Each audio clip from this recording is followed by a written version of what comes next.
จังใดอย่าหันหน้ากลับไปหาผู้ใดเขาคงจะบ่สนใจแล้วไผจะทรมานผิดหวังแล้วมานั่งมองห้อยอย่าโทษไผไม้ไผลงอาญาเมื่อหลงผิดทางชีวิตนานมาเสียตัวเสียทีเสียท่า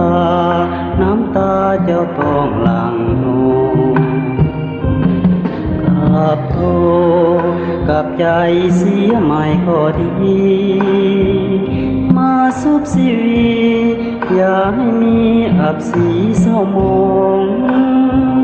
หากคนที่หักเขาอย่าหวังเงินทองหัวใจ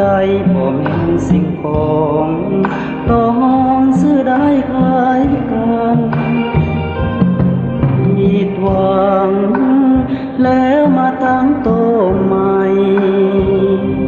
ที่แล้วไปนั้นไล่เป็นความฝันชีวิตใหม่คงสดใสลาวันฟ้าคงจะลงโทษทันสาบานที่เขาแจ้งลื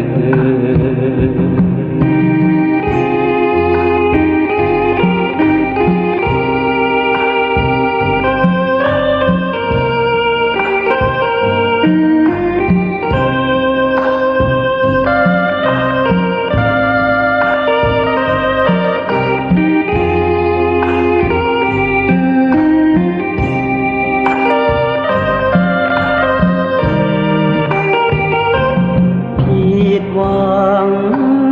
แล้วมาตั้งโตใหม่ที่แล้วไปนั้นไล่เป็นความฝันชีวิตใหม่คงสดใสลาวันฟ้าคงจะลงโทษทัน